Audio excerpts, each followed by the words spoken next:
নমস্কার বন্ধুরা, পঞ্চব্যঞ্জন হেসেলে সবাইকে স্বাগত। আজ আর একটা নতুন রেসিপি নিয়ে তোমাদের সামনে হাজির হয়ে গেছি। আজ করছি একদম নিরামিষ পিৎজা। তো তার জন্য এখানে ইস্ট নিয়ে নিয়েছি 1 চামচ, আর এখানে একটু উষ্ণ গরম জল দিয়ে 10 মিনিটের জন্য ঢাকা দিয়ে রেখে দিচ্ছি।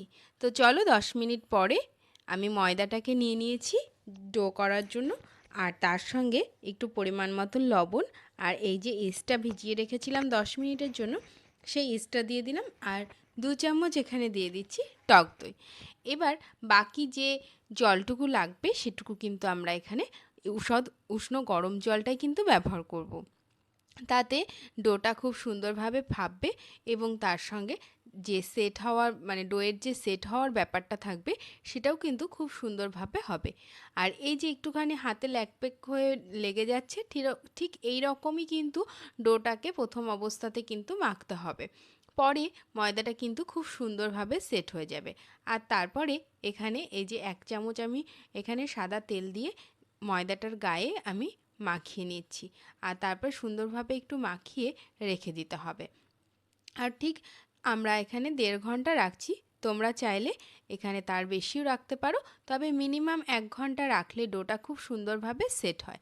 এবার এই ডোটাকে এইভাবে বেশ সুন্দরভাবে তেলটাকে মাখিয়ে নিয়ে এবার এটাকে ঢাকা দিয়ে রেখে দেবো 1 থেকে 1.5 ঘন্টা। তো চলো এটাকে 1.5 ঘন্টা পরে আবার ফিরে আসছি। 1.5 ঘন্টার জন্য ঢাকা থাক। দেখো 1.5 ঘন্টা পরে ফিরে এসেছি, আর ডোটা দেখো কতটা ফুলে উঠেছে এবং কতটা সফট হয়েছে দেখেই বুঝতে পারছো। আর তার সঙ্গে দেখো ডোটা কিন্তু ভীষণ সুন্দরভাবে কিন্তু সফটও হয়ে গেছে। মানে যে মাখাটা দেখলে কিন্তু তোমরা বুঝতে পারছো। এবার এখানে আজকে আমি একটা থালার মধ্যে কিন্তু পিৎজাটাকে তৈরি করব। তো তার জন্য এখানে তেলটাকে একটু হাত দিয়ে ছড়িয়ে নিচ্ছি থালাটার গায়ে। তারপরে এখানে দেখো ভেজিটেবলসগুলো আমি রেডি করে নিয়েছি। এখানে টমেটো, ক্যাপসিকাম, পনির নিয়েছি আর চিজ। তো চলো এবার ডোটাকে থালার উপরে বসিয়ে নিই। তো আগে একটুখানি গোল করে নিই বেশ সুন্দরভাবে, ডোটাকে একটা সুন্দর বলের মতন শেপ দিয়ে দিই। তারপরে এই থালার উপরে কিন্তু আমরা ময়দাটাকে একটু স্প্রেড করে নেব। হালকা হাতে জাস্ট একটু ছড়িয়ে ছড়িয়ে নিলেই কিন্তু জিনিসটা সুন্দরভাবে সেট হয়ে যাবে।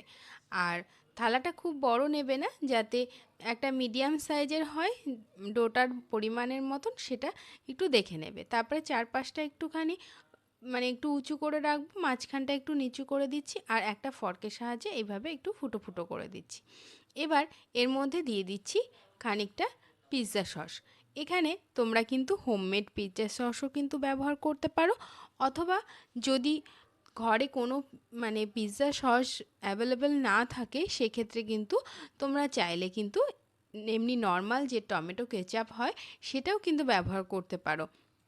সেক্ষেত্রে একটু বেশি পরিমাণে দেবে, তাহলেই কিন্তু টেস্টটা একেবারে মন্দ হবে না। মানে একেবারে নেই মামার থেকে কানা মামাটা ভালোই। তো এইভাবে আমরা কিন্তু টমেটো সস বা যে পিৎজা কেচাপ সেটাকে স্প্রেড করে দেবো। আর তারপরে আমার কাছে আজকে কিউব চিজটাই ছিল, তো আমি এটাকে একটু স্লাইজের মতন কেটে নিয়েছি, আর বাকিটা গ্রেট করা চিজটাই দেবো। তো এইভাবে কিন্তু চিজটা তোমরা চাইলে সিড চিজ না থাকলে এইভাবে কেটেও কিন্তু নিতে পারো পাতলা পাতলা করে। তার উপর থেকে দিয়ে দিচ্ছি একটু পনিরের পনিরগুলোও কিন্তু আমি একটু কিউবের মতনই আজকে কেটেছি। তো এইভাবেই কিন্তু আমি সাজিয়ে দিচ্ছি। তার উপর থেকে টমেটো আর ক্যাপসিকাম দিয়ে দেবো, আর তার উপরে সামান্য একটু গ্রেট করা চিজ দেওয়ার পরে একটু দিয়ে দেবো অরিগানো আর চিলি ফ্লেক্স। তো এগুলো অবশ্যই অপশনাল, তোমাদের ঘরে অ্যাভেলেবেল থাকলে দেবে, না থাকলে না দেবে।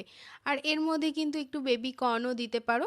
তো আমার ঘরে আজকে যেগুলো অ্যাভেলেবেল ছিল সেগুলোই আমি ব্যবহার করেছি। এবার দিয়ে দিচ্ছি একটু অরিগানো, আর তার সঙ্গে একটুখানি দিয়ে দেবো এবার চিলি ফ্লেক্সটা কিন্তু আমার এটা ঘরেই তৈরি করে রেখেছিলাম, সেটাই আমি দিচ্ছি, তোমরা কেনাটাও ব্যবহার করতে পারো।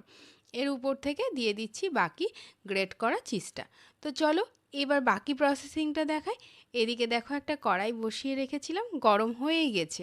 এর উপরে একটা স্ট্যান্ড বসিয়ে দিলাম, আর স্ট্যান্ডের উপরে এই থালাটাকে বসিয়ে দিচ্ছি। তার উপরে একটা ঢাকনা দিয়ে ঢেকে দেবো। কত ইজি প্রসেসে আজকে দেখো পিৎজাটাকে বানাচ্ছি। আর ঠিক 30 মিনিট পরে ঠিক এই রকম একটা কালার আসবে, একটা ব্রাউন ব্রাউন কালার যেই আসবে তখন একটা ফর্কের সাহায্যে তোমরা গেঁথে দেখে নেবে যে পিৎজার ডোটা ঠিকঠাক হয়ে গেছে কিনা। দেখো একদমই কিন্তু লেগে যাচ্ছে না, তার মানে হয়ে গেছে।